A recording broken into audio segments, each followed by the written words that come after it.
दोस्तों, देश में संविधान और संविधान में दिया गया अनुच्छेद 25 से 28 तक आपको पढ़ना चाहिए, समझना चाहिए। उसमें दिया गया है धर्म की स्वतंत्रता, यानी हिंदुस्तान के, हमारे मुल्क के हर नागरिक को यह स्वतंत्रता है कि वो किसी भी धर्म को स्वीकार कर सकता है, अपने धर्म को मान सकता है, प्रार्थना कर सकता है, अर्चना कर सकता है, पूजा पाठ कर सकता है और उसको प्रचार और प्रसार कर सकता है, उसको फैला सकता है, लोगों से उसकी बात कर सकता है।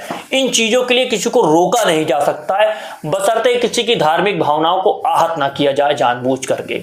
इन सारी चीजों के जब अधिकार देश के संविधान ने दिए, संविधान ने कहा कि आपके ऊपर जो संविधान लागू होता है आप अपनी धार्मिक स्वतंत्रता को स्वीकार कीजिए, मानिए, तो फिर क्यों देश में नफरती राजनीति को बढ़ाने के लिए, किसी भी धार्मिक आयोजन को लेकर नफरत की राजनीति बढ़ाने का प्रयास किया जाता है? क्यों उन चीजों को बार बार उद्घोषित करने की कोशिश की जाती है? क्यों उन चीजों को बढ़ावा दिया जाता है? आज मैं आपके सामने बात करूंगा किस तरीके से 1992-47 से लेकर के उस नाम की राजनीति होती रही, उस नाम को लेकर के राजनीतिक प्रतिद्वंदियों ने अपने वोट को साधने की कोशिश की और उस नाम को इस तरह से बदनाम कर दिया गया कि वो नाम ही क्यों लिया जा रहा है। आज हम बात करेंगे बाबरी मस्जिद की, क्योंकि आज 6 दिसंबर है और बहुत सारी चीजें आपको याद होंगी किस तरीके से बाबरी मस्जिद को शहीद किया गया, इस तरीके से सुप्रीम कोर्ट के फैसले की अवहेलना की गई थी। कहा गया था कि कोई वहां पर नुकसान नहीं पहुंचाएगा, लेकिन मस्जिद को तोड़ दिया गया था। अब उसी नाम को लेकर के फिर से राजनीति गर्मा गई है और राजनीति जिस आधार पर अपने उफान पर आ रही है, क्योंकि विधानसभा के चुनाव भी होने वाले हैं, देश में चुनाव भी होते हैं और हिंदू और मुस्लिम के नाम पर ही तो वोट प्राप्त किया जाता है। 80-20 की लड़ाई को उजागर किया जाता है। आखिर क्यों लोगों के पेट में दर्द होने लगता है जब किसी मस्जिद की स्थापना की बात की जाती है? क्यों लोग कहते हैं कि धार्मिक उन्माद को बढ़ाने का प्रयास किया जा रहा है? कभी किसी मंदिर या मस्जिद के नाम पर ये सारी चीजें नहीं होनी चाहिए। दोस्तों, ये खबर आ रही है पश्चिम बंगाल से। पश्चिम बंगाल में जिस तरीके से बाबरी मस्जिद को तैयार करने की बात की गई है, 300 करोड़ के बजट को पास करने की बात की गई और कहा गया कि इसको इकट्ठा किया जाएगा। सिर्फ मस्जिद ही नहीं बनेगी, सिर्फ बाबरी मस्जिद का नाम ही नहीं रखा जाएगा, वहां पर मेडिकल कॉलेज भी बनेंगे, वहां पर अलग अलग तरह की फैसिलिटीज भी होंगी, यूनिवर्सिटीज भी बनेंगी, उस आधार पर काम किया जाएगा। तो क्यों लोगों के पेट में दर्द हो रहा है और क्या पूरी खबर है, यह भी आपको मैं सुनाऊंगा। आइए दोस्तों, सबसे पहले खबर समझ लेते हैं कि खबर क्या है। खबर है कि हुमायूं कबीर ने रख दी बाबरी मस्जिद की नींव, बीजेपी बोली आग से खेल रही है सीएम ममता बनर्जी। आप सोचिए, क्यों अगर किसी मस्जिद की नींव रखी जाती है तो क्यों इस तरह की राजनीति को बढ़ावा दिया जा रहा है कि विपक्षी पार्टियां बोल रही हैं, सत्ताधीश पार्टी बोल रही है कि आग से खेलने का काम किया जा रहा है ममता बनर्जी के द्वारा और इस तरह की भावनाओं को भड़काने की कोशिश की जा रही है। आखिर ये क्यों कहना पड़ा? आप पूरी पहले खबर सुन लीजिए। पश्चिम बंगाल के मुर्शिदाबाद जिले के बेलडांगा में टीएमसी के निलंबित विधायक हुमायूं कबीर ने बाबरी मस्जिद की नींव का पत्थर रखा। इसी के निलंबित विधायक हुमायूं कबीर ने शनिवार को पश्चिम बंगाल के मुर्शिदाबाद में बाबरी जैसी मस्जिद की आधारशिला रखी।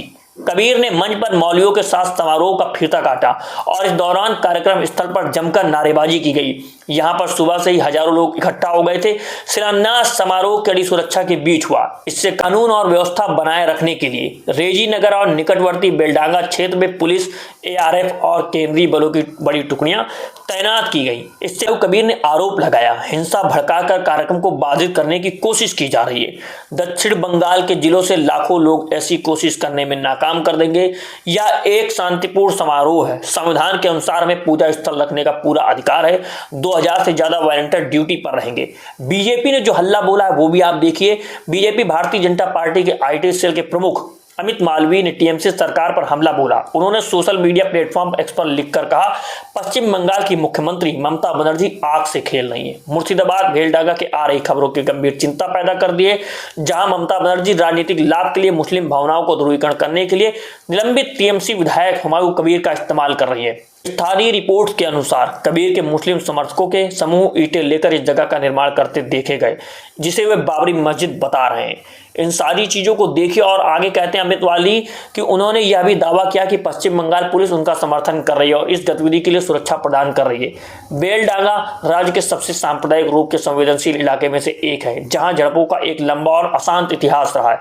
यह कोई भी संगठित अशांति उत्तर बंगाल को राज्य के बाकी हिस्सों को जोड़ने वाली जीवन रेखा नेशनल हाईवे 20 को अवरुद्ध कर सकती है। ऐसी स्थिति में कानून व्यवस्था, आवाजाही और न केवल राज्य के आंतरिक एकता बल राष्ट्रीय सुरक्षा के लिए गंभीर आरोप परिणाम भी होंगे।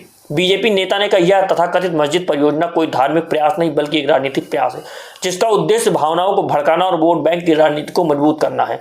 समुदाय की सेवा करने की तो बात की दूर है, चेतावनी देते समय से बंगाल की स्थिरता को गंभीर खतरा है, जिससे तनाव बढ़ने पर यहाँ पर राज्य के सामाजिक ताने बाने बिखरने का खतरा है। लेकिन ममता बनर्जी किसी भी हद तक जा सकती है, चाहे उनके लिए पश्चिम बंगाल को उथल पुथल की राजनीति में क्यों न धकेलना पड़े। दोस्तों, इस तरह की जो राजनीति की जा रही है, जो बीजेपी पार्टी के नेता आईटी सेल के द्वारा आरोप लगाए जा रहे हैं कि ये जो पूरा सुनियोजित तरीके से धार्मिक भावनाओं को भड़काने की कोशिश की जा रही है।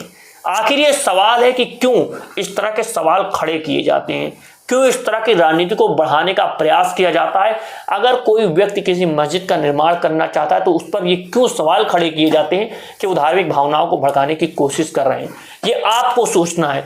और हमारे मुल्क में धार्मिक राजनीति को इतना बढ़ा दिया गया है कि अब कुछ भी होता है तो सब कुछ दिखता है राजनीति के आधार पर, और राजनीति उसको स्वीकार करती है क्योंकि धर्म के नाम पर तो देश में वोट मिलता है। एक तरफ बीजेपी के मंत्री और बीजेपी के नेता आरोप लगाते हैं कि ममता बनर्जी मुस्लिमों को ध्रुवीकरण करके एक साथ खड़ा करना चाहती है और वोट बैंक की राजनीति करना चाहती है, तो वहीं दूसरी तरफ ये भी आरोप लगाए जाते हैं और जनता से यह भी आरोप लगाए जाते हैं कि बीजेपी पार्टी के द्वारा हिंदू मुस्लिम की राजनीति को बढ़ाया जाता है, अल्पसंख्यक समुदाय को टारगेट किया जाता है और उसी आधार पर 80-20 की राजनीति को बढ़ाया दिया जाता है।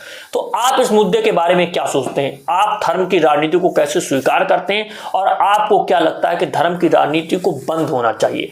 धर्म की राजनीति से हटकर सामाजिक मुद्दों की राजनीति होनी चाहिए, सामाजिक आधार की राजनीति होनी चाहिए, हमारे और आपके जनता के मुद्दों पर राजनीति होनी चाहिए। दोस्तों, इस खबर के बारे में आप क्या सोचते हैं? अपनी राय कमेंट बॉक्स में कमेंट करें। आप देख रहे हैं लाइव टीवी इंडिया। अगर आप चाहते हैं कि इस तरह के वीडियो, इस तरह के मुद्दे हम आप तक पहुंचाते रहें तो लाइव टीवी इंडिया को सब्सक्राइब कीजिए, वीडियो को ज्यादा से ज्यादा शेयर कीजिए। अभी हमें दीजिए इजाजत, मिलते हैं आपसे अगली वीडियो। अभी के लिए नमस्कार, जय हिंद, जय भारत, जय संविधान।